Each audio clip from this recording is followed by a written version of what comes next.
మరుసటి రోజు పారిజాత నిద్రలేచేసరికి పారెడు పొద్దెక్కింది.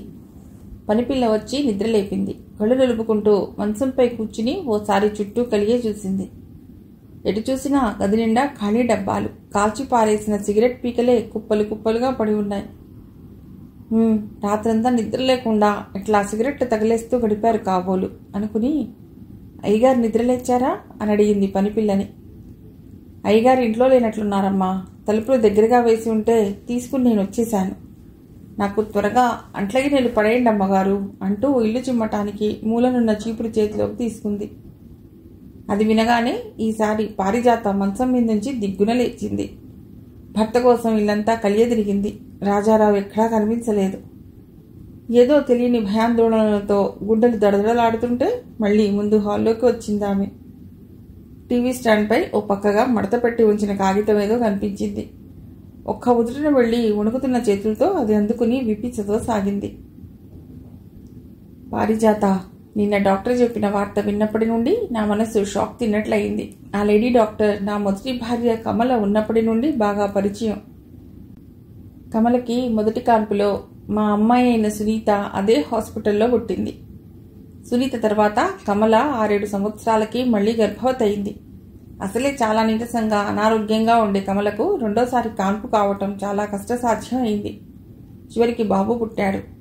నీ భార్యకి మళ్లీ కాన్పంటూ వస్తే ఆవిడ మాత్రం నీకు దక్కదు అని డాక్టర్ ఖచ్చితంగా చెప్పటం వలన ఆ వెంటనే నేను పిల్లలు పుట్టకుండా ఆపరేషన్ చేయించుకున్నాను. ఇది జరిగిన 4 రోజులకే ఇంకా హాస్పిటల్లోనే ఉన్న కమలకి ఏదో విషజ్వరం సోకి హఠాత్తుగా కన్ను మూసింది. పొరపాటుగా తల్లిపాలు తాగటం వలన పుట్టిన ఆ పసివాడు కూడా నాకు దక్కలేదు. నేను ఈ విషయం అంతా వివరంగా నీకు ఇప్పుడు ఎందుకు తెలియజేస్తున్నానంటే, మీ ఊరి పేరయ్యకి నేను ఈ సంగతి చెప్పాను. నీతో కూడా చెప్పమన్నాను. నా వలన ఆ అమ్మాయి తల్లి అయ్యే ఆస్కారం లేదని, నీకు ఇష్టమైతేనే ఈ పెళ్లికి ఒప్పుకోమని చెప్పాను. ఆయన నీతో ఈ విషయం చెప్పే ఉంటాడన్న ఉద్దేశంతో నేను కూడా నీతో ఎప్పుడూ ఈ ప్రసక్తి తీసుకురాలేదు. కానీ నిన్న డాక్టర్ నీవు తల్లివి కాబోతున్నావని చెప్తుంటే నా మతిపోయింది. నేను ఆపరేషన్ చేయించుకోవటం ఆవిడకి తెలుసు కాబట్టి పెళ్లి చేసుకున్నాక మీరు పిల్లలు కలగటానికి తిరిగి ఆపరేషన్ చేయించుకున్నారా అంటూ చనువుగా అడిగింది. ఆ మాటకి నాకేం మాట్లాడాలో తోచక సిగ్గుతో చితికిపోయాను. లేదన్నట్లుగా తల గబగబా ఆడించాను. మరి ఇదేమిటి, మీ ఆవిడ ప్రెగ్నెంట్ ఇప్పుడు అంది అదోలా చూస్తూ. అక్కడ ఒక్క క్షణం కూడా నిల్చోలేకపోయాను. వెంటనే బయటకు వచ్చేశాను. నిన్నటి నుండి నేను పడ్డ నరకయాతన అంతా ఇంతా కాదు. ఇంకిప్పుడు నీకు సర్వం అర్థమైందనుకుంటాను. నీవు నా వలన తల్లివి కాలేదు. నీ గడుపులో పెరుగుతున్న శిశువుకి తండ్రి ఎవరో నీకు తెలుసు. రామం. వాడితో తప్ప నీవెవరితో అంత విచ్చలవిడిగా తిరగలేదనుకుంటాను. ఈ విషయం అంతా రామానికి వివరంగా లెటర్ రాశాను. వాడు సాధ్యమైనంత త్వరలో వస్తాడు. తప్పకుండా నిన్ను తనతో తీసుకుపోతాడు. నాకు ఆ నమ్మకం ఉంది. నేను కొన్నాళ్లు సెలవు పెట్టి మా అమ్మాయి సునీత దగ్గరికి వెళుతున్నాను. నేను తిరిగి వచ్చేసరికి నీవు ఇంట్లో ఉండకూడదు. రామంతో వెళ్ళిపోయి ఉండాలి. ఇంతలో రవీంద్ర లోపలికి వచ్చిన అలికిడికి గవాలన తలెత్తింది సుమ. చేతిలోని కాగితాలు తీసి సరిచేసి టేబుల్ పై పెట్టింది. కథ పూర్తిగా చదివావా వదినా? లేదు, ఇంకాస్త ఉందిలే. అయినా నాకు దీని ముగింపు తెలుస్తూనే ఉంది. చివర్లో ఆ పారిజాత ఆత్మహత్య చేసుకుంటుంది కదూ? అవునన్నట్లుగా గబగబా తలాడించాడు రవీంద్ర. అదే నాకు నచ్చలేదు రవి. ఎలాంటి జటిల సమస్యకైనా ఏదో ఒక పరిష్కార మార్గం అంటూ ఉండకపోదు. అన్ని విషమ సమస్యలకి చావే పరిష్కార మార్గంగా చూపకూడదు. అదేంటో చాలా మంది రచయిత్రులు తమ రచనలని హీరోనో హీరోయిన్నో చంపేస్తూ ముగిస్తారు. నాకైతే అలాంటివి చదివేందుకే భయం వేస్తూ ఉంటుంది. భయం ఎందుకు వదినా? నిజ జీవితాల్లో కూడా అలాంటివి ఎన్నెన్నో ఆత్మహత్యా సంఘటనలు జరుగుతూనే ఉంటాయి. రోజు మనం పత్రికల్లో ఎన్నెన్ని రకాలుగా ఆత్మహత్య వార్తలు చదవటం లేదు?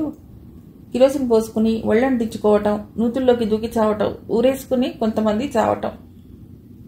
ఇక చాలు ఆపు బాబు, నీ ఘోరాల లిస్టు వినలేకపోతున్నాను. నీది చాలా సున్నిత మనస్తత్వం వదినా. ఏ చిన్న బాధాకరమైన సంఘటనకి కూడా తట్టుకోలేవు. ఏ దారుణాన్నైనా విని భరించలేవు. తట్టుకునే శక్తి లేదు. అందుకని నీది చాలా పిరికి గుండె అని నేనంటాను.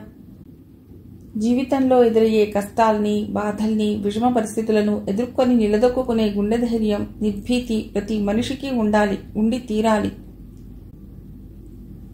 నిజానికి నా జీవితంలోనే ఎంతటి దారుణ విషమ పరిస్థితులు ఎదురైనా నీ ఈ కథలోని హీరోయిన్లా పిరికి పందలా పిచ్చిగా ఆత్మహత్య చస్తే చేసుకోను.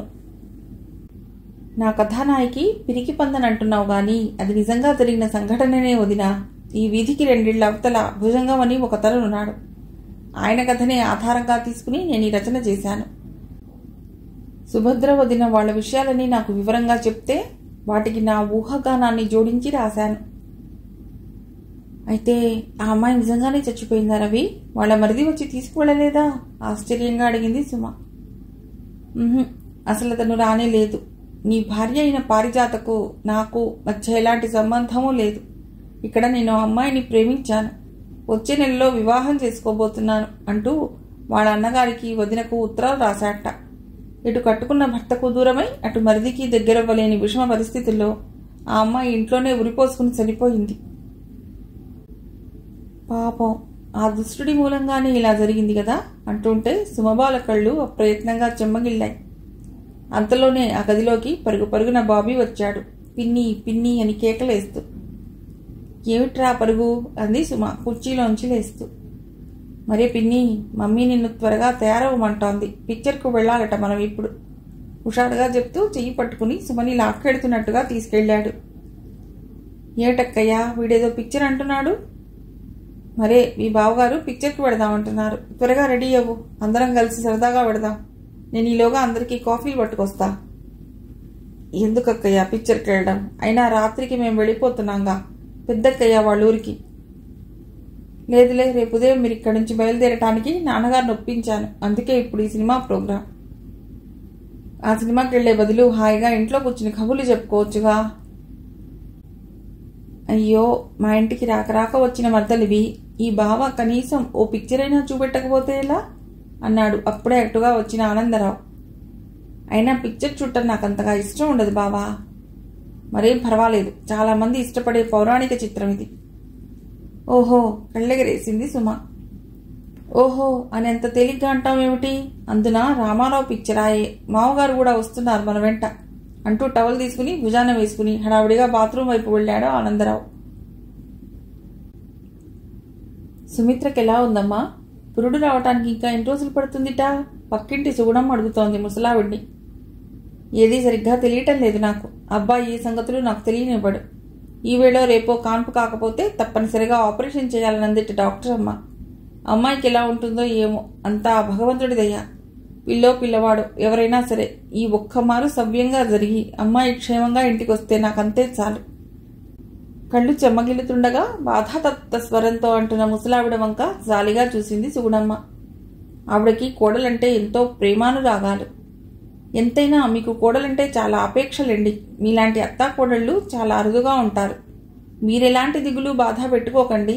సుమిత్ర ఈసారి పండంటి కొడుకుతో క్షేమంగా ఇంటికి చేరుకుంటుంది ఓదార్పుగా అందావిడ. కూతురైనా కొడుకైనా నాకు ఆ అమ్మాయే కదా, ఇంకెవరున్నారు మాకు? వాళ్ళూరికి ఫోన్ చేయించాను, మళ్ళీ ఉత్తరం కూడా రాయించాను సుమిత్రతో. ఈ పురిటి సమయంలో కాస్త సహాయంగా ఉంటుందని వాళ్ళ చెల్లెల్ని పంపమని. కానీ ఇంతవరకు ఎవరూ రాలేదు. వాళ్ళ దగ్గర నుంచి ఎలాంటి సమాధానమూ రాలేదు. అసలు ఆ అమ్మాయి వస్తుందో రాదో.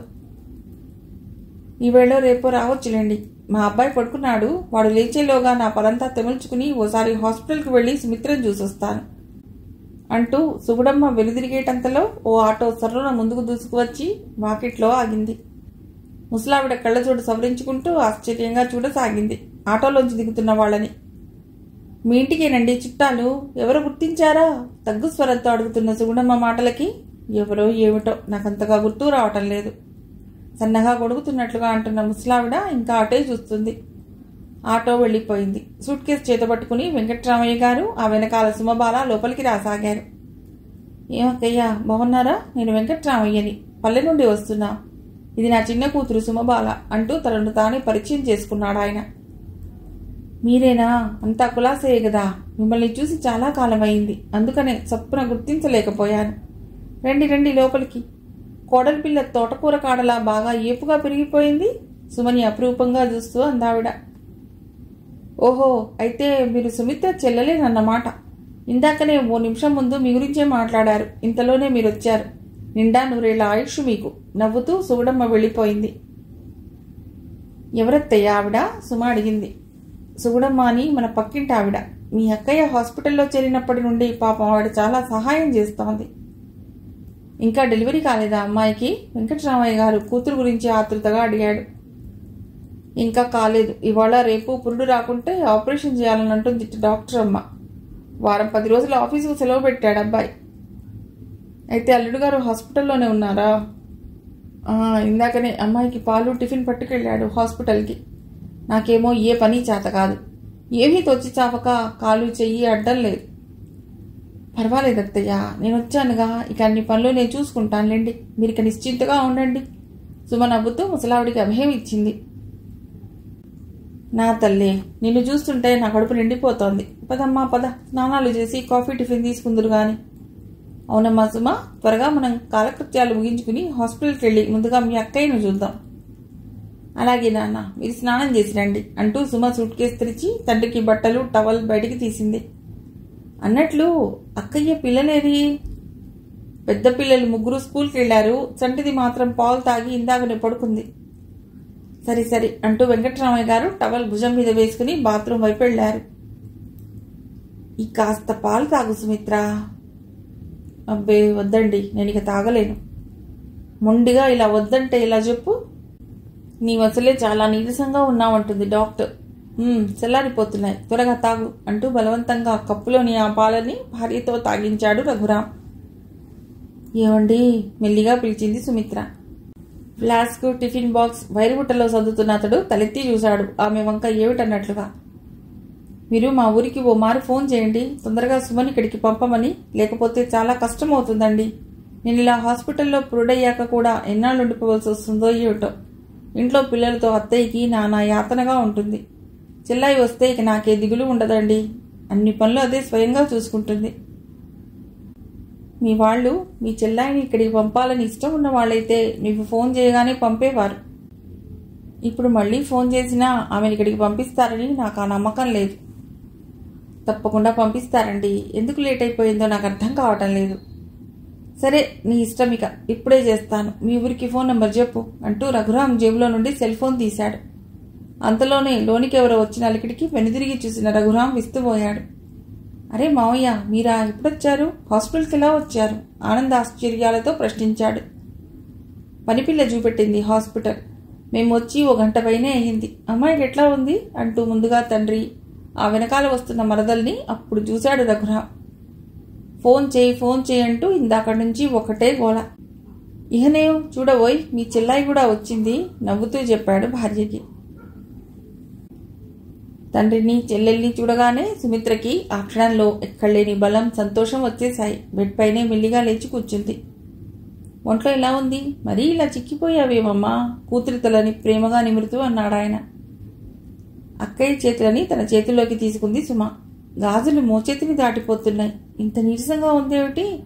అక్కయ్య మందులవి ఏం వాడలేదా బావా? మందులన్నీ సవ్యంగానే వాడింది. ఎందుకనో ఈ మధ్యనే హఠాత్తుగా ఇలా సగానికి సగం తగ్గిపోయింది. ఆరోగ్యం కాస్త దెబ్బతింది. ఎందుకనో నాకు ఈ మారు ఈ కాన్పుకు చాలా భయంగా ఉంది నాన్న. నాకేమన్నా ప్రమాదం అయితే పిల్లల్ని ఎవరు చూస్తారన్నదే నాకు పెద్ద విషమ సమస్యగా ఉంది. అదో భూతంలా అనుక్షణం నా కళ్ల ముందు కదలాడుతూ భయాందోళనను కలిగిస్తుంది. మిమ్మల్ని అందరినీ మళ్ళీ చూస్తానో చూడనో అనుకున్నాను. అమ్మని కూడా చూసి చాలా కాలం అయింది. అమ్మని ఓసారి చూస్తే నా కోరిక తీరుతుంది నాన్న. అయ్యయ్యో, అలా మాట్లాడకు తల్లి. నీవు బిడ్డతో క్షేమంగా ఇంటికి తిరిగి వస్తావు. ఈసారి బారసాల మన ఊళ్ళోనే ఘనంగా జరుపుదామంది మీ అమ్మ. సుమ పెళ్లి అయ్యేంత వరకు నీవిక ఊరు నుండి వచ్చేదే లేదు ఓదార్పుగా అన్నాడు ఆయన. అక్కయ్య అలా మాట్లాడుతుంటే సుమ కళ్ళల్లో గిర్రున నీళ్లు సురుళ్ళు తిరిగాయి. సారథి పెళ్లికి ఒప్పుకున్నాడా నాన్న? ఆనందంగా అంది సుమిత్ర. ఇక ముహూర్తం పెట్టుకుందామన్నారు శాస్త్రి గారు. అయితే చెల్లాయి త్వరలోనే పెళ్లి కూతురు అవుతుందన్నమాట. సుమకేసి ఆపేక్షగా చూసిందామె. ఓహో, వచ్చే నెలలో మరుదలి విందు భోజనం ఉందన్నమాట. రఘురాం కూడా మనస్ఫూర్తిగా సంతోషం వ్యక్తం చేశాడు. సుమ అక్క బెడ్ పైనే ఓ పక్కగా ఓరగా కూర్చుంది. రఘురాం ఓ మారు రూమంతా కలియజూసి గుమ్మం దగ్గర ఉన్న ఓ చిన్న స్టూల్ పట్టుకొచ్చి మామగారు కూర్చోవడానికి వేశాడు.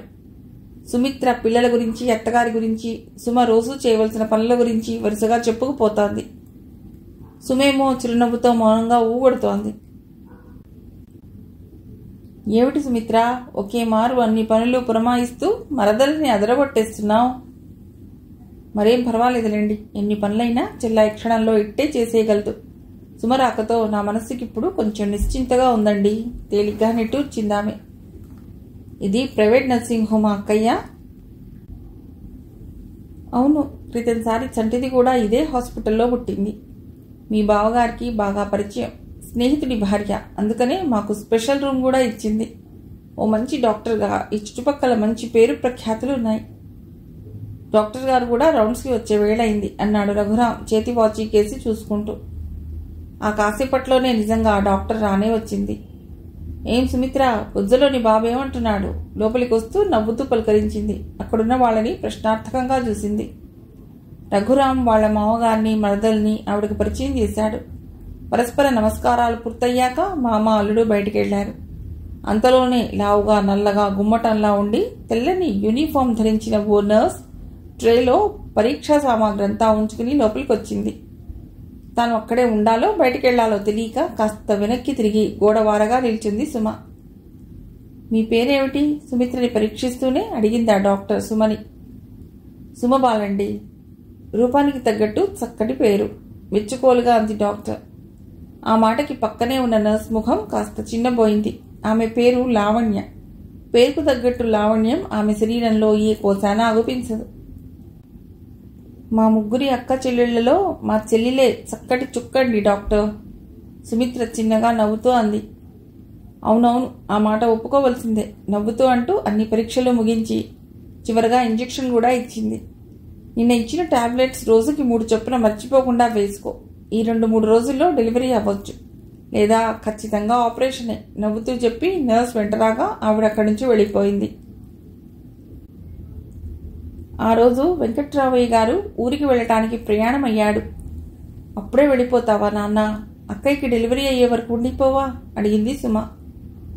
మొదటలాగే ఉందామని అనుకున్నాను, కానీ అక్కయ్య ఏమో అమ్మని చూడాలంటుంది కదా, కాబట్టి నేను ఇప్పుడే ఊరెళ్ళి మీ అమ్మని ఇక్కడికి తీసుకురావటానికి ప్రయత్నిస్తానమ్మా అంటూ ముసలావిడికి కూడా చెప్పేసి వెళ్ళిపోయాడు. అదే రోజు సాయంత్రం హాస్పిటల్ నుండి వస్తున్న సుమకి పక్కింటి సుగుణమ్మ వాకిట్లోనే ఎదురైంది. చిరునవ్వుతో సుమని పలకరించింది ఆవిడ. ఎట్లా ఉందమ్మాయి సుమిత్రకు? పర్వాలేదండి, బాగానే ఉంది. డాక్టర్ ఏమంటుంది? మామూలుగా డెలివరీ కాకపోతే తప్పనిసరిగా ఆపరేషన్ చేయాలంటుంది ఆవిడ. ఆపరేషన్ అంటే ఈ రోజుల్లో అంత భయపడవలసిన అవసరం ఏం లేదమ్మాయి. మరే, చిన్నగా నవ్వింది సుమ. ఈ రోజుల్లో నార్మల్ కాన్పులే తక్కువ, ఎక్కువ శాతం ఆపరేషన్ కేసులే అనుకో. అన్నట్లు మీ నాన్నగారు వెళ్ళిపోయారా? ఉదయమే వెళ్ళిపోయారా ఆంటీ? మరి మీ అమ్మగారిని తీసుకువస్తారా? తీసుకురావడానికే వెళ్ళారు, కానీ మా అమ్మ వస్తుందో రాదోనని నా అనుమానం. ఎందుకని? ఆవిడసలు ఉన్న ఊరు వదిలి ఎక్కడికి కదలదు, పైగా మోకాళ్ల నొప్పులు, అందుకని వస్తుందో రాదో. రామ్మా లోపలికి, కాస్త కూర్చుని వెడుదు గాని సుగుణమ్మ సాదరంగా ఆహ్వానించింది. సుమ ఓ క్షణం తటపటాయింపుగా చూసింది. పెద్దావిడలా ప్రేమగా పిలిస్తే వెళ్లకుండా ఉండటం బాగుండదనిపించింది కాబట్టి మెల్లిగా ఆవిడ వెనకాలే లోపలికి వచ్చింది. కూర్చో అమ్మాయి, సోఫా చూపెట్టింది సుగుణమ్మ. పర్వాలేదులేండి అంటూ సుమ ఆ హాల్ అంతా ఓ మారు కలిగి చూసింది. ఖరీదైన ఫర్నిచర్తో ఎక్కడి సామాన్ అక్కడ పొందిగ్గా చాలా నీట్గా సర్ది ఉంది. చూడటానికి చాలా అందంగా ఉందా హాల్. అంతలోనే లోపలి గదిలో నుండి, మమ్మీ మమ్మీ, ఎవరు మమ్మీ మన ఇంటికి వచ్చింది? బిందు ఏనా? తలుపు తెరువు మమ్మీ, బిందును చూడాలి, నేను మాట్లాడాలి, తలుపు తెరువు మమ్మీ. మూసి ఉన్న తలుపుల్ని దబదబా బాధేస్తూ ఏడుస్తూ మాటలు వినబడసాగాయి. ఆ గోలకు సుమ ఒక్కసారిగా ఉలిక్కిపడినట్లే ప్రశ్నార్థకంగా మొహం పెట్టి సుగుణమ్మ వైపు చూసింది. ఎవరండి లోపలున్నతను? ఎంతో ఆశ్చర్యంగా అడిగింది. వాడు మా అబ్బాయేనమ్మా, గద్గదిక స్వరంతో విచారంగా చెప్పింది ఆవిడ. ఏమిటి, మీ అబ్బాయా? మరి అలా గదిలో బంధించారేమిటి? విస్మయంగా అడిగింది సుమ. సుమ ప్రశ్నలకి ఈసారి ఆవిడ బాధతో నిట్టూర్చింది. వాడి మతి సరిగ్గా లేదమ్మా అంది ఆవేదనతో. మమ్మీ, తలుపు తెరు, బిందుని చూడాలి. తలుపులు బాదుతున్న వాడల్లా హఠాత్తుగా ఏడుపు లంఘించుకున్నాడు. మరి కాసేపట్లోనే బిగ్గరగా పడి నవ్వసాగాడు. సుమ వ్యధతో ఆ గది వైపు చూస్తూ, అతడికి చిన్నప్పటి నుండి అలాగే ఉందా పిన్నిగారు? ఎక్కడా చూపట్టలేదా? ఆతృతగా అడిగింది. చిన్నప్పటి నుండి కాదమ్మా, 25 ఏళ్ల వరకు కూడా ఏ రోజు వాడు జ్వరపడిన పాపాన పోలా. జలుబు చేసి ఎరగడు. ఎంఏ ఫస్ట్ క్లాస్లో పాస్ అయినాడు. అలాంటి నిక్షేపమైన ఆరోగ్యవంతుడైన మా అబ్బాయికి మనసారా ప్రేమించిన ఓ అమ్మాయి వలన దురదృష్టకరమైన ఈ పిచ్చి జీవితానికి ఘోరంగా బలైపోయాడు. అయ్యయ్యో, అలా ఎట్లా జరిగింది పిన్నిగారు? ఆ అమ్మాయి మోసం చేసిందా? ఆతృతగా అడిగింది సుమ. లేదన్నట్లుగా ఆవిడ తల అడ్డంగా ఆడిస్తూ బయట చెంగుతో కళ్ళు తుడుచుకుంటూ అతని గురించి చెప్పాలంటే అదంతా ఓ పెద్ద కథ అమ్మాయి. నీకు వినే ఓపిక ఉంటే తప్పకుండా చెప్తాను తల్లి అంది దుఃఖపూరిత స్వరంతో. వింటాను, చెప్పండి పిన్నిగారు. నాకు ఏ సంగతైనా వివరంగా అడిగి తెలుసుకోవటం అలవాటే, లేకుంటే నిద్ర పట్టదు. ఆ కథ ఏమిటో త్వరగా చెప్పండి పిన్నిగారు. వినటానికి చాలా ఆదుర్దా కనబరిచింది సుమ. ఆమె పక్కనే కూర్చున్న సుగుణమ్మ కొడుకు కథ చెప్పటానికి ఉద్యుక్తురాలవుతూ గత జ్ఞాపకాల్లో మునిగిపోయింది. సాయంత్రం టైం 5 కావస్తోంది. ఎక్కడికో వెళ్లేందుకు డ్రెస్ చేసుకుని సిద్ధమైన శ్రీనివాస్ బయట పూల చెట్ల మధ్య అటు ఇటు పచార్లు చేస్తూనే మాటి మాటికి గేట్ వైపు చూస్తున్నాడు. ఎవరి ఆగమనం కోసమో అన్నట్లు. అంతలోనే అతని నిరీక్షణ ఫలించినట్లుగా తెరచి ఉంచిన గేట్లో నుండి ఓ టాక్సీ సర్రున లోనికి దూసుకొచ్చింది. భుజం పైన జరీ ఉత్తరీయాన్ని సవరించుకుంటూ టాక్సీలో నుండి హుందాగా దిగుతున్న ప్రసాదరావుని చూడగానే అమ్మా, అంకుల్ వచ్చారు అంటూ ఆనందోత్సాహాలతో హడావుడిగా లోపలికి ఎక్కేశాడు శ్రీనివాస్. వస్తున్నాన్రా. కట్టుకున్న కంచిపట్టు చీర కుచ్చెళ్ళు సవరించుకుంటూ హాల్లోకి వచ్చింది సుగుణమ్మ. రండి అంకుల్, కూర్చోండి, ఇలా ఈవిడే మా అమ్మగారు అంటూ తల్లిని పరిచయం చేశాడు శ్రీనివాస్ ఆయనకి. నమస్కారం అన్నయ్య గారు. చిరునవ్వుతో అప్పుడే వరుస కూడా కలిపేసింది ఆవిడ. నమస్కారం అమ్మా. మా అమ్మాయి బిందు అస్తమానం మీ గురించి చెప్తూ ఉంటుందమ్మా. నిజంగా మా అమ్మాయి చాలా అదృష్టవంతురాలమ్మా, మీలాంటి ఉత్తముల ఇంటికి కోడలుగా రాబోతున్నందుకు అంటూ ఓ చిరునవ్వు నవ్వి, అన్నట్లు మీరిక రెడీగానే ఉన్నారా? పెడదామంటారా? బయట టాక్సీ సిద్ధంగా ఉంది అన్నాడు ప్రసాదరావు. తయారుగానే ఉన్నామనుకోండి. ఒరే శ్రీను, పైనున్న మీ నాన్నగారిని తొందరగా రమ్మని చెప్పు.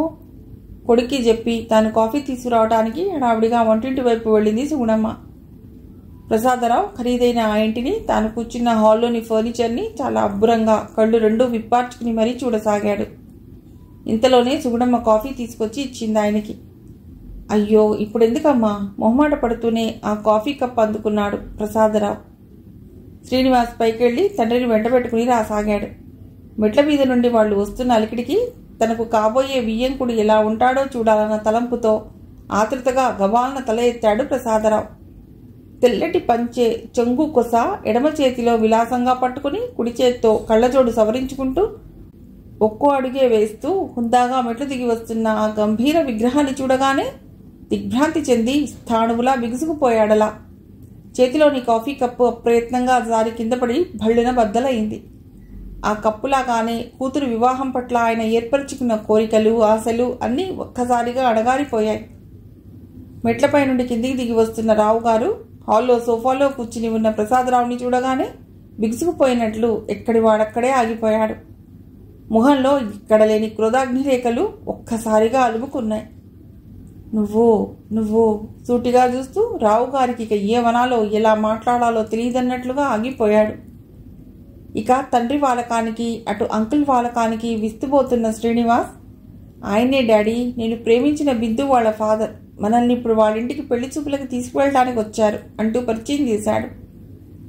చాలు, ఇక ఆపు నీ పరిచయ వాక్యాలు. మనం ఇప్పుడు వాళ్ళింటికి పెళ్లి చూపులకి వెళ్ళడం అంటూ జరగదు. వాళ్ళమ్మాయి ఈ ఇంటి కోడలుగా రావటం జరగదు. కాబట్టి ఆయన్ని తక్షణం నా కళ్ళ ముందు నుంచి వెళ్ళిపోమని చెప్పేశాయి అంటూ కఠినంగా ఆజ్ఞాపిస్తూ ఇంకొక క్షణం కూడా అక్కడ నిల్చోలేక విసురుగా వెనుదిరిగి మళ్లీ పైకెళ్లాడాయన. ఆ మాటల్ని శ్రీనివాస్ ప్రసాదరావుకి చెప్పనక్కర్లేకుండానే స్పష్టంగా వినవస్తూనే ఉన్నాయి. అవమాన భారంతో తల కుంచుకుపోగా అడుగులో అడుగేస్తూ బయటికి కదిలాడు ప్రసాదరావు. అనుకోని ఈ హఠాత్ సంఘటనకి తల్లి కొడుకులు ఇద్దరూ శిలాప్రతిభలే అయ్యారు. నేను బిందుని గాఢంగా ప్రేమించాను డాడీ. ఆ అమ్మాయిని తప్ప నేను ఎవరిని పెళ్లి చేసుకోను. ఈ ప్రపంచంలో ఆడపిల్లలకేం కొదవలేదు. మాకు కులగోత్రాలు అక్కర్లేదు, కట్న కానుకలు అంతకన్నా అక్కర్లేదు. నీవు ఆ బిందుని తప్పించి ఇంకే అమ్మాయినైనా సరే పెళ్లి చేసుకో. నేను ఎలాంటి అభ్యంతరమూ చెప్పను. నేను మీ అమ్మ మనస్ఫూర్తిగా అంగీకరించి సంతోషంగా ఘనంగా నీ పెళ్లి జరిపిస్తాను. అంతేగాని ఆ ప్రసాద్ గాడి కూతురితో మాత్రం చస్తే జరగదు. ఆ విషయం కల్లో కూడా జరగదని గుర్తుంచుకో. అసలు ఆ పెళ్లి కూసే మాట్లాడటానికి వీల్లేదు. అదే ఎందుకు వీల్లేదో చెప్పండి డాడీ. మీరు బిందుని ఎప్పుడు చూడలేదు కానీ చూస్తే ఇలా మాట్లాడరు. బిందు ఎంతో అందంగా పొందిగ్గా ఉంటుంది. అసలు బిందు చేసిన నేరం ఏమిటి, పాపం ఏమిటి? ఎందుకు మీరు ఈ పెళ్లి వద్దంటున్నారు? శ్రీనివాస్ తండ్రికి ఎన్ని విధాలా నచ్చజెప్పాలో అన్ని విధాలా ప్రయత్నించసాగాడు. తండ్రి కొడుకుల మాటలు వింటూ సుగుణమ్మ అక్కడే ఉంది. ఆ అమ్మాయి అందాన్ని గురించిన ప్రసక్తి ఇక్కడ అనవసరం. ఆ నికృష్టుడి కూతురై పుట్టడమే ఆ అమ్మాయి చేసుకున్న గొప్ప పాపం. మీరనేదేమిటో మాకు బొత్తిగా బోధపట్టం లేదు. ఇంటికొచ్చిన ఆయన్ని ఆ రోజు మీ కోపావేశాలతో అవమానించి పంపారు. అసలు ఆ అమ్మాయిని మీరెందుకు వద్దంటున్నారు? ఆ ప్రసాదరావుతో ఇంతకు ముందే మీకు పరిచయం ఉందా? ఆయన మీకెలా తెలుసు? కాస్త మాకు అర్థమయ్యేలా వివరంగా చెప్పండి. సుగుణమ్మ భర్తను ప్రాధేయపడుతున్నట్లుగా ప్రశ్నల వర్షం కురిపించింది. 25 ఏళ్ల నాడు ఆ ప్రసాద్ గాడు మా కుటుంబానికి చేసిన అవమానం, నా ఒక్కగానొక్క చెల్లెలు శాంత పట్ల దారుణంగా ప్రవర్తించిన సంగతి మీకు తెలుసా? దానికి బదులుగా నేను చేసిన ఈ అవమానం అందులో రవ్వంతైనా కాదు. ఇస్తామని ఒప్పుకున్న కట్నం తాలూకా డబ్బులు 2000 తక్కువైనాయని శాంత మెడలో తాళి కట్టడానికి నిరాకరించాడు ఈ దౌర్భాగ్యుడు ఆనాడు. అసలే పేద కుటుంబమైన మేం అప్పో సొప్పో చేసి ఉన్న ఇంటిని కూడా తెగనమ్మి వాళ్ళు అడిగిన కట్న కానుకలు ఇవ్వటానికి సిద్ధమైనాం. కానీ కొన్ని అనుకోని విషమ పరిస్థితుల్లో డబ్బు సరిపడక పెళ్లి వాళ్లకి బాకీ పడ్డాం. పెళ్ళయ్యాక ఆ మిగిలిన డబ్బు వడ్డీతో సహా తీరుస్తామని నేను, నాన్న వాళ్ళ కాళ్ళ వేళా పడి బతిమాలా.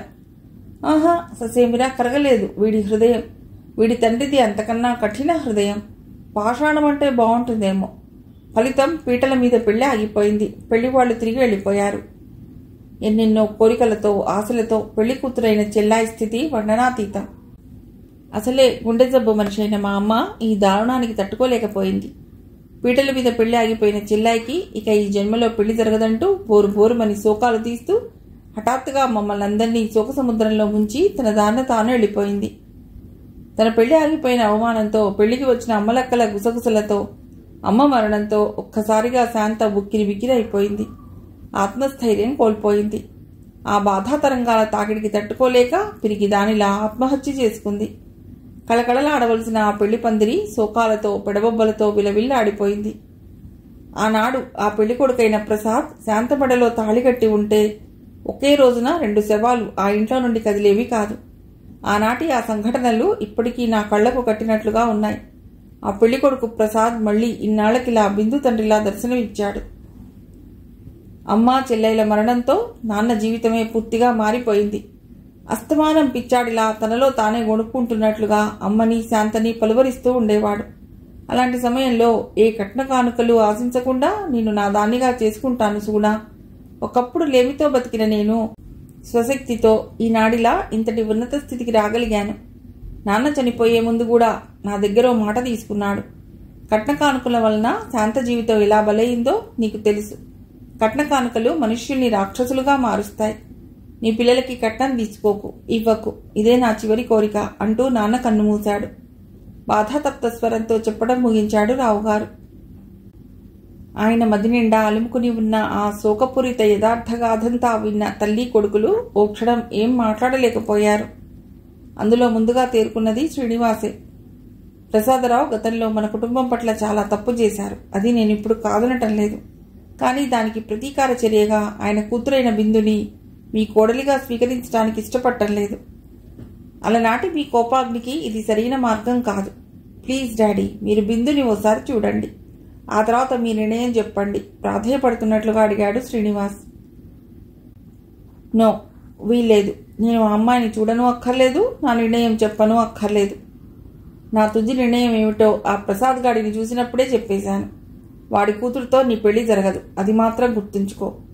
ఖచ్చితమైన స్వరంతో అంటూ కొడుక్కి మరో మాటకైనా అవకాశం ఇవ్వకుండా అక్కడి నుంచి వడివడిగా వెళ్ళిపోయాడు రావుగారు.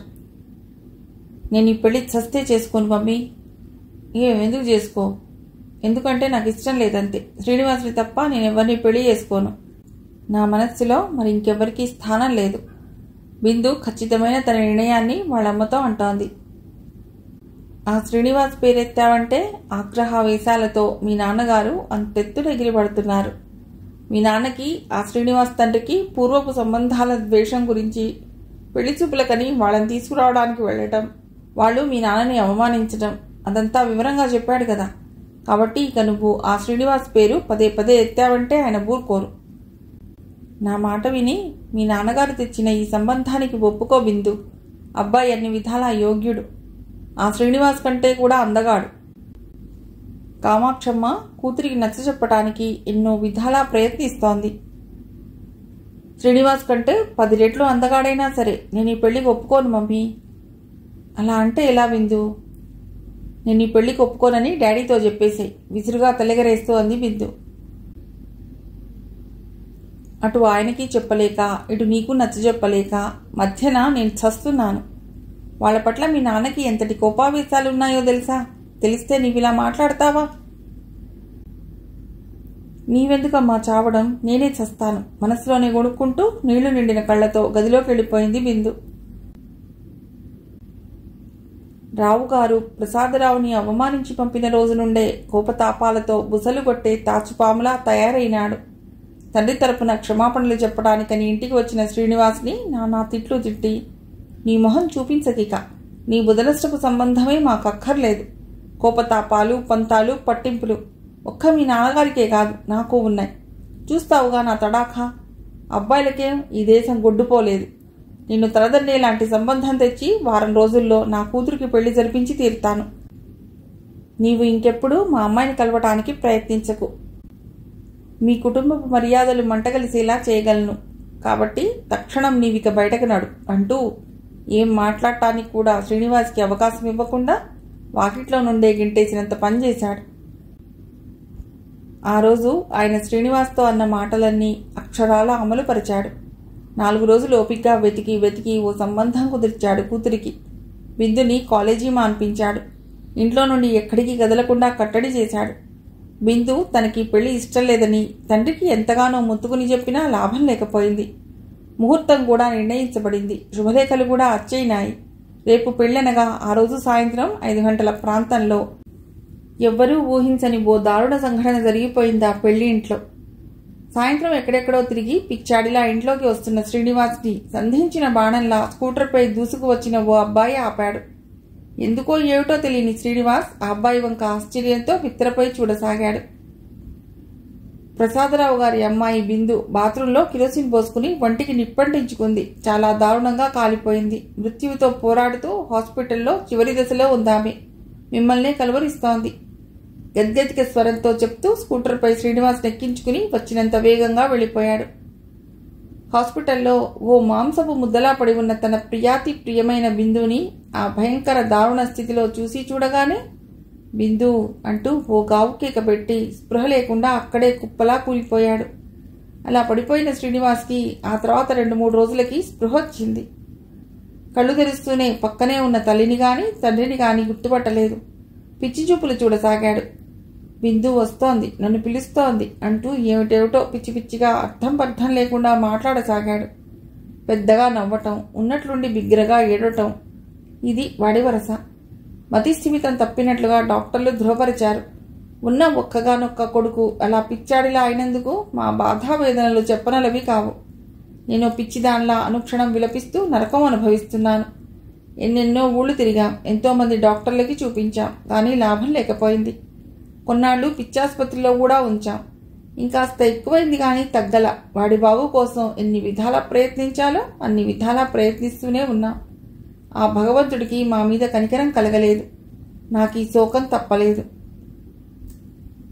గాద్గదిక స్వరంతో చెప్పడం ముగించి చెంపలపై జాలువారుతున్న కన్నీటిని పైట చెంగుతో గట్టిగా తుడుచుకుంది సుగుణమ్మ. ఆ విషాద కథనంతా విన్న సుమకళ్ళు అష్టపూరితాలైనాయి. అటు బాబాయి గారు ఇటు బిందు వాళ్ళ నాన్నగారు పట్టిన పంతాల మధ్య, కోపావేశాల మధ్య చివరికలా వీళ్ల జీవితాలు సర్వనాశనం అయ్యాయన్నమాట. ఇది చాలా దారుణ విషయం పిన్ని గారు. మీకు ఈ వయసులో ఈ బాధ భరించలేనిది. ఏనాటికైనా తప్పకుండా మీ అబ్బాయి తిరిగి బాగుపడతాడని నేను ఆ భగవంతుడిని మనసారా కోరుకుంటున్నాను. వస్తా పిన్ని. దుఃఖపూరిత స్వరంతో సోఫాలో నుండి లేచి బయట చెంగుతో కళ్ళు తుడుచుకుంది సుమ. అంతకన్నా నాకు కావాల్సిందేముంది తల్లి, నీ నోటి చలవ వలన అలాగే అవ్వని, అదే 10,000 నాకు. నా పినతండ్రి కొడుకు ఒకడు, అంటే నాకు వరుసకి తమ్ముడవుతాడు. వాడు ఢిల్లీలో డాక్టర్గా ఉంటున్నాడు, విదేశాలకు కూడా వెళ్ళి వచ్చాడు. వాడి ఫ్రెండ్ ఒకతను వచ్చే నెలలో అమెరికా నుండి ఇండియాకి వస్తున్నట్ట. అతలో గొప్ప సైకియాట్రిస్ట్ అట.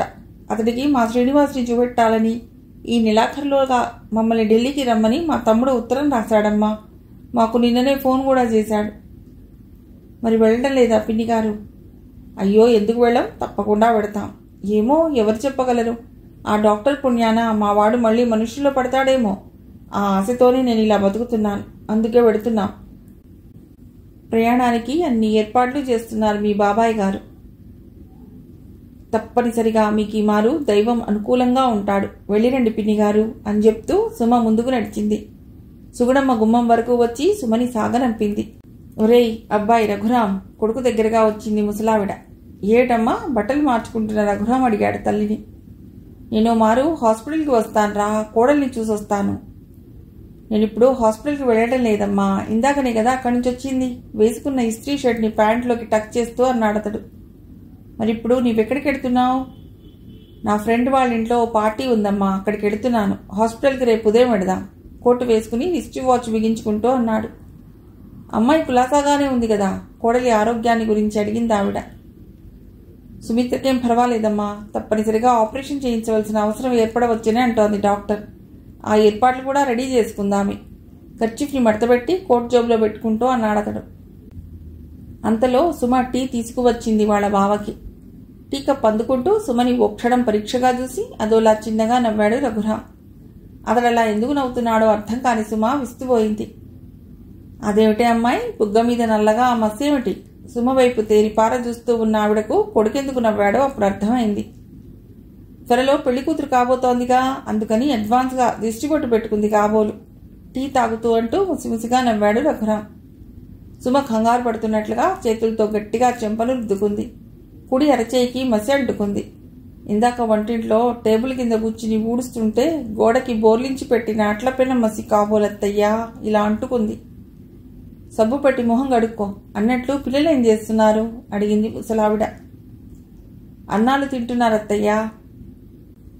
నీవు అమ్మ కూడా పెందలాడే భోజనాలు చేసి పడుకోండి సుమా. ఓ ఫ్రెండ్ ఇంటికి పార్టీకి ఎడుతున్నాను. నేను తిరిగొచ్చే వరకు ఏ 10 అవుతుంది. నా కోసం ఎదురు చూడకండి అంటూ ఖాళీ కప్పు అక్కడే నిల్చున్న మరదలకిచ్చి వెళ్ళిపోయాడు రఘురాం. మరి కాసేపట్లోనే వాకిట్లో స్కూటర్ స్టార్ట్ అయి వెళ్ళిపోయిన శబ్దం వినవచ్చింది. ముసలావిడ పెందలాడే అన్నం తినేసింది. కృష్ణారామ అంటూ ముందున్న వరండాలో తన పక్క మీద చేరింది. ఓవైపు ఆవిడ భగవన్నామస్మరణ చేస్తున్నా, మరోవైపు మనస్సంతా కోడలి చుట్టూతే తిరగసాగింది. సుమిత్ర ఇంట్లో నుంచి వెళ్ళిపోయినప్పటి నుండి ఆవిడకి మదిలో ఏమిటోలా బాధగా ఉంది. ఇల్లంతా బోసిపోయినట్లయింది. ఏమీ తోచక పిచ్చెక్కినట్లుగా బాధపడేది. సుమ ఊరు నుండి వచ్చాక ఆవిడ పడిన బాధావేదనలకి కాస్త ఉపశమనంలా ఉంది. పిన్ని పిన్ని అంటూ పిల్లలు కూడా సుమకి బాగా దగ్గరయ్యారు. సుమ కూడా పిల్లల్ని చాలా ప్రేమ చేస్తుంది. ఇంటి విషయంలో ఆవిడకి అన్ని విధాలా సంతృప్తికరంగానే ఉంది. కానీ కోడలికి ఎట్లా ఉంటుందో, కాన్పు సవ్యంగా అవుతుందో లేదో అని మొదటి నుండి చివరి వరకు అన్ని ఆందోళనలే ఆవిడకి.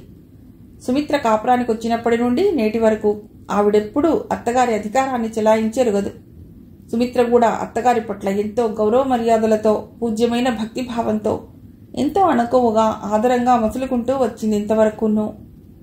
అత్తా కోడళ్లలా కాక తల్లి కూతుళ్ల లాంటి అనుబంధంతో, ప్రేమానురాగాలతో ఎంతో అన్యోన్యంగా ఉంటారు వాళ్ళిద్దరూ. అంతలోనే సుమ నిద్రపోతున్న చండిదాన్ని భుజాన వేసుకుని వచ్చింది అత్తగారి మంచం దగ్గరికి. పడుకుందా, పాలు తాగిందా అంటూ ముసలావిడ కాస్త సర్దుకుని పడుకుని మనవరాలికి పక్కలో జాగా కల్పించింది. పాలు ఇందాకనే తాగిందత్తయ్యా, తాగుతూనే అట్లాగే నిద్రపోయింది అంటూ చంటిదాన్ని నెమ్మదిగా పక్క మీద పడుకోబెట్టి దుప్పటి కప్పింది. చంటిది రాత్రిళ్ళు పక్క తడుపుతుందని, అది సుమకి అలవాటు లేని పని అని రోజూ తన దగ్గరే పడుకోబెట్టుకుంటుంది ముసలావిడ కోడలు హాస్పిటల్కి వెళ్ళినప్పటి నుంచి. నీవు కూడా భోంచేసే తల్లి, ఊరు నుండి వచ్చినప్పటి నుండి నీకు బాగా పని అయింది. సమయానికి వంటావిడ కూడా ఇప్పుడే పత్తా లేకుండా పోయింది. జల్దీ తినేసి పడుకో అమ్మాయి. అబ్బాయి ఏ 10ంటికో వస్తాడు, వాడొస్తే నీవేం లేవకు, తలుపులు నేను తెరుస్తాలే అని చెప్పేసి దుప్పటి మడత విప్పి నిండుగా కప్పుకోసాగింది ఆవిడ. అలాగే అత్తయ్య అంటూ సుమ అక్కడి నుంచి కదిలి నేరుగా వంటింట్లోకి వెళ్ళింది. వేడి చేసి ఉంచిన పాలు తోడుపెట్టి ఆ గిన్నెని అలమారాలో ఉంచింది. స్టవ్ అంతా పొడిబట్టతో శుభ్రంగా తుడిచింది. అక్కడి నుండి బాత్రూంలోకి వెళ్ళి గీజర్ ఆన్ చేసి వచ్చింది. టవల్ తీసుకుని మళ్ళీ బాత్రూంలోకి వెళ్ళి స్నానం చేసి వచ్చింది. గదిలో వాళ్ళ అక్కయ్య బీరువా తెరిచింది. ఓ అరనిండా రకరకాల చీరలున్నాయి. అందులో ఓ 10 దాకా పట్టు చీరలున్నాయి. అక్కకి బావ చీరలు బాగానే కొంటాడు కాబోలు అనుకుంటూ వాటిలోకెల్లా అతనికి బాగా నచ్చిన తెల్లని దానిపై చిన్న చిన్న నల్లని చుక్కలున్న కాటన్ చీర తీసి తాను కట్టుకుంది. ఆ చీరపై నల్లటి జాకెట్ వేసుకుంది. బుట్టు పెట్టుకుంటూ తలదువ్వుకుంటూ రకరకాల భంగిమల్లో అద్దంలో చూసుకుంటుంటే ఆ చీరలో తాను చాలా అందంగా ఉన్నాననిపించింది సుమకు. బయట చెంగు సవరించుకుంటూ వంటింటికి ఆనుకుని ఉన్న కటకటాల వరండాలో వేసి ఉన్న డైనింగ్ టేబుల్ ముందు కూర్చుంది. అంత ఆకలిగా లేక ఏమీ తినాలనిపించలేదు ఆమెకు. వేడి నీళ్లతో స్నానం చేసినందుకు ప్రాణానికి హాయిగా ఉంది. పడుకుంటే చాలు, వెంటనే నిద్ర పట్టేలా ఉంది. టేబుల్పై బోర్లించిన పళ్ళెం తీసి కాస్త అన్నం పెట్టుకుని గరిటెతో పెరుగు వేసుకుంది. ఇక్కడికి వచ్చినప్పటి నుండి ఎందుకనో సుమ మనస్సు ప్రశాంతంగా లేదు. అస్తమానం ఆమె మదిలో సారథే కదులుతున్నాడు. తానొచ్చాక కనీసం ఒక్క ఫోన్ అయినా చేయలేదు. తానిక్కడికి వచ్చినందుకు కోపం వచ్చింది కాబోలు అయ్యగారికి. చిన్నగా నవ్వుకుంటూ తినడం ముగించి చేయి కడిగేసుకుంది. అమ్మను తీసుకురావటానికని నాన్న వెళ్ళి 2 రోజులైంది. అమ్మ వస్తుందో రాదో. డెలివరీ అయి అక్కయ్య ఇంటికి ఎప్పుడొస్తుందో, మళ్ళీ తాను తిరిగి పల్లెకు వెళ్ళటానికి ఎన్ని రోజులవుతుందో ఆలోచించసాగింది. చిన్నప్పటి నుండి పల్లెటూళ్ళలోనే పుట్టి పెరిగిన సుమ ఈ సిటీ వాతావరణంలో ఇమడలేకపోతోంది. రఘురాం కోసం అన్ని టేబుల్పై రెడీగా ఉంచి వెళ్లి వంటిల్లంతా సర్ది శుభ్రంగా కడిగేసి తడి చేతుల్ని పైటచెంగుతో తుడుచుకుంటూ యువతలకొచ్చింది. చిన్నమ్మల్లి బొక్కత్తి మాత్రమే పడుకునుంది. మిగతా పిల్లలిద్దరూ మేల్కొనే ఉన్నారు.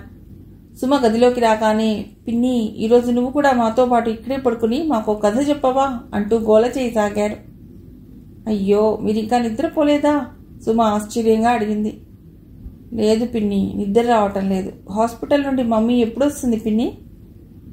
ఇందాక చెల్లి ఇట్లాగే అడిగితే తమ్ముడు పుట్టాక వస్తుందని చెప్పాను నేను. నిజమే కదా పిన్ని? అవునా, మమ్మీకి బాబు పుడతాడా పిన్ని? తప్పకుండా, మీకు చిన్ని బుల్లి తమ్ముడే పుడతాడు, సరేనా? భలే భలే, తమ్ముడితో మేమంతా ఆడుకుంటాం పిన్ని. సరే, అలాగే ఆడుకుందరు కానీ ముందు మీరిక పడుకోండి. దుప్పటి సరిచేసి కప్పింది వాళ్ళకి. నువ్వు కూడా ఇక్కడే మాతో పడుకో పిన్ని. ఏదైనా కథ చెప్పవా? పిల్లలు బతిమలాడుతున్నట్లుగా అడగసాగారు. సర్లేండి, మీరిక నన్ను వదులుతారా అని నవ్వుతూ ట్యూబ్లైట్ ఆర్పేసి బెడ్ లైట్ వెలిగించొచ్చి ఆ మంచంపైనే వాళ్ల మధ్యలో పడుకుందామే. మీకేం కథలు కావాలి? పిల్లి కథ చెప్పనా, లేక కోతి రొట్టె ముక్క కథ చెప్పనా? వద్దు, ఆ కథలు మాకు తెలుసు పిన్ని. మరి ఇంకేం కథ చెప్పాలి? మాయల ఫకీర్, రాక్షసుడి కథ చెప్పు పిన్ని. ఆ కథ అంటే నాకెంతో ఇష్టం పిన్ని. మమ్మీ అదే చెప్పేది. రెండో పిల్ల కూడా ఆసక్తిగా అడగసాగింది. ఆ కథ ఏమిటో నాకు రాదమ్మా. ఆ కథ మీకు హాస్పిటల్ నుండి తమ్ముడితో మమ్మీ తిరిగొచ్చాక చెప్తుంది కానీ ఇవాళకి మాత్రం నేను పులిహోర కథ చెప్తాను. మరి వింటారా? ఆ కథ పేరే చాలా బాగున్నట్లుంది. సరే చెప్పు పిన్ని, వింటా. అనగనగా ఓ పెద్ద అడవిలో ఓ పులి ఉండేది. అది అన్ని పులుల వలె క్రూరమైంది కాదు, ఎంతో మంచిది. ఒకరోజు ఓ కట్టెలు కొట్టుకుని బతికేవాడు రోజులాగానే చేతిలో గొడ్డలిని తలపై సద్ది మూట పెట్టుకుని అడవిలోకి వచ్చాడు. వాడు యథాలాపంగా కట్టెలు కొట్టడం ప్రారంభించాడు. అంతలో అక్కడికి ఓ పెద్ద పులి వచ్చింది. దాన్ని చూడగానే వాడు భయాందోళనలతో గజగజ వణికిపోతూ గొడ్డల్ని కింద వదిలేసి గబగబా చెట్టెక్కేసి కూర్చున్నాడు. ఆ పులి చెట్టు కిందే కూర్చుని పైకి చూస్తూ, కిందికి రా, నేనేమీ చేయను అంది. అమ్మో, నువ్వంటే నాకెంతో భయం, కిందికి రాను అన్నాడతడు. లేదు, నీవనుకున్నట్లుగా నేను అన్ని పులుల్లాంటి దాన్ని కాదు. మనమిద్దరం మంచి స్నేహితులుగా ఉందాన్రా అంటూ పిలిచింది పులి. కానీ వాడు పులి మాటల్ని నమ్మలేదు. అటూ ఇటూ చూస్తున్న పులి దృష్టి ఆ కట్టెలవాడి సద్ది మూట మీద పడింది. దగ్గరికి వెళ్లి దాన్ని విప్పి చూసింది. అందులో పసుపు రంగులో ఉన్న అన్నాన్ని చూసి, ఏమిటది అని అడిగింది. పులిహోర అన్నాడతడు. ఓహో, అలాగా, నేను ఇది తింటాను అంటూ ఆ పులి పులిహోరనంతా పూర్తిగా తిని, చాలా బాగుంది, మళ్ళీ రేపు కూడా ఇదే తీసుకురా అంటూ వెళ్ళిపోయింది. ఆ మరుసటి రోజు కూడా ఇలాగే జరిగింది. ఆ తర్వాత కొద్ది రోజుల్లోనే కట్టెలు కొట్టేవాడు పులి మంచి స్నేహితులైనారు. ప్రతిరోజు పులికి ఇంటి దగ్గర నుండి తినడానికి ఏదో ఒకటి తీసుకొచ్చేవాడు. పులి కూడా ఎక్కడెక్కడ ఎండిపోయిన చెట్లున్నాయో తీసుకెళ్లి చూపెట్టేది. వాళ్ళిద్దరూ అడవిలో ఉన్నంత వరకు ఒకరిని విడిచి ఒకరు ఉండేవారు కాదు. పిల్లలు అతి శ్రద్ధగా కథ వినసాగారు. అదైపోయాక ఇంకో కథ చెప్పమని పోరు పెట్టారు పిల్లలు. ఇంకో కథ కూడా చెప్పి వాళ్ళని నిద్రపుచ్చింది సుమ. ఏదో ఆలోచిస్తున్న ఆమె మదిలో సారథి మెదిలాడు మళ్ళీ. తాను ఇక్కడికి వచ్చినప్పటి నుండి ఒక్క ఫోన్ కూడా చేయలేదు ఎందుకనో. తెరచి ఉన్న కిటికీలో నుంచి పక్కింటి సుగుడమ్మ గారి అబ్బాయి అరుపులు, కేకలు బిగ్గరగా వినిపిస్తున్నాయి. బిగ్గరగా ఏడవటం, ఆ ఏడుపులోనే బిందుని పిలవటం అన్నీ స్పష్టంగా వినవస్తున్నాయి సుమకి. శ్రీనివాస్ని తలుచుకుంటే ఆమెకి చాలా బాధ కలుగుతుంది. ఉదయం పక్కింటి సుగుడమ్మ గారు వాళ్ళ అబ్బాయిని గురించి చెప్పిన కథే గుర్తుకు రాసాగింది. పదే పదే ఆ ప్రేమికులని గురించే ఆలోచించసాగింది. ఆనాడు పెద్దల అంగీకారమే ఉంటే వాళ్ళీనాడు ముచ్చటైన చిలకా గోరింకల్లా కళకళలాడుతూ పచ్చగా కాపురం చేస్తూ ఉండేవారు. పాపం చివరికి నాడు వాళ్ల జీవితాలు పెద్దవాళ్ల మూర్ఖమైన పంతాలు పట్టుదలకి ఘోరంగా బలైపోయాయి. అంతటి విషాదభరితమైన ఆ దుఃఖాన్ని ఆ తల్లిదండ్రులు ఎలా తట్టుకోగలుగుతున్నారో భారంగా నిట్టూర్చింది. ఒళ్ళు జలధరించేలా అతడు వేస్తున్న కేకలు, ఏడుపు వింటూ పిచ్చాడైన శ్రీనివాసుని గురించి, వళ్ళంటించుకుని దారుణంగా కాలి చనిపోయిన బిందుని గురించి ఆలోచిస్తూనే ఎప్పుడో నిద్రలోకి జారుకుంది సుమ. సరిగ్గా 10:30కి ఇంటికి వచ్చాడు రఘురాం. తలుపు తట్టగానే తల్లి లేచి తలుపు తీసింది. నీవింకా పడుకోలేదా అమ్మా అంటూ స్కూటర్ కీస్ తీసుకుని లోపలికి వచ్చి తలుపు మూసి గొళ్ళెం పెట్టాడు. షూ అక్కడే విప్పేసి, కోటు కూడా విప్పేసి చేతి వీధుగా వేసుకుని నెమ్మదిగా గదిలోకి వెళ్ళాడు. బెడ్రూమ్లో నీలిరంగు బల్బు వెలుగుతోంది. సుమిత్ర పడుకునే మంచం మీద ఈరోజు పిల్లలతో పాటు పడుకుని హాయిగా నిద్రపోతున్న మరదల్ని ఆశ్చర్యచకితుడైనట్లు చూడసాగాడు.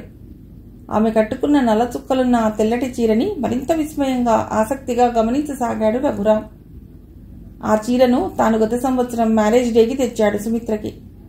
సరిగ్గా ఈరోజు తమ మ్యారేజ్ డే. అదే రోజున వాళ్ళ అక్కయ్య చీరని అనుకోకుండా సుమ కట్టుకోవడం రఘురాంకు ఎందుకనో విచిత్రంగా అనిపిస్తోంది. కొన్ని క్షణాలు సర్వము మరిచిన వాడిలా అలాగే చూస్తూ నిల్చుండిపోయాడు. తల కింద ఓ చేయి పెట్టుకుని ఇటు తిరిగి పడుకుని ఉన్న సుమ పైట చెంగు కాస్త పక్కకి తొలగిపోయి ఉచ్ఛ్వాస నిశ్వాసలకు అనుగుణంగా ఆమె గుండెలు కిందికి పైకి కదులుతున్నాయి.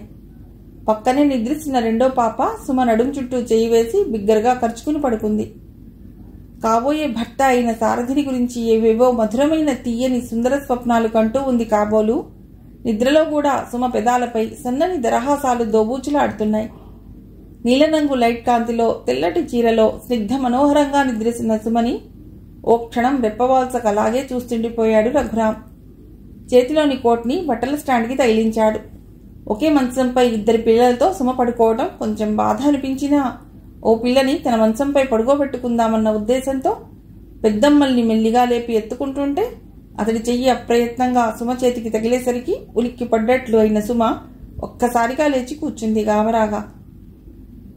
సారీ సుమ, నీ మంచి నిద్రని డిస్టర్బ్ చేశాను. 2 పిల్లలతో నీకు ఈ మంచంలో ఇరికైపోతుందని పెద్దమ్మల్ని నా దగ్గర పడుకోబెట్టుకుందామని లేపాను అని మెల్లిగా చెప్పాడు రఘురాం. అది కాదు బావా, రాత్రి వీడు కథలు చెప్పమని ఒక్కటే గోల చేస్తుంటే ఇక్కడే పడుకుని కథలు చెప్తూ వాళ్లతో పాటు నేను కూడా ఇలాగే నిద్రపోయాను.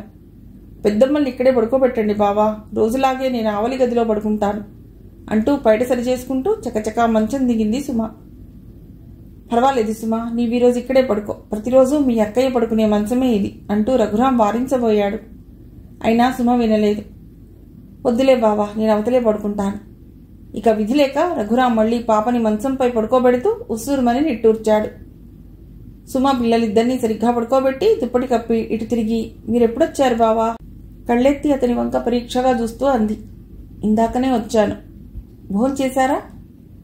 అక్కడే చేసొచ్చాను. అతడు మాట్లాడుతుంటే వస్తున్న మందు వాసనని తేలిగ్గానే పసిగట్టిందామె. ఈయన గారికి ఈ అలవాటు కూడా ఉందా అన్నట్లుగా కళ్ళు పెద్దవి చేసి చూస్తూ, రేపు ఉదయం అత్తయ్యని అడిగి విషయం ఏమిటో తెలుసుకోవాలి మనసులో ఆలోచనగా అనుకుంటూ గబగబా యువతలికి వచ్చేసింది. మిగిలిన కథ తర్వాతి భాగంలో.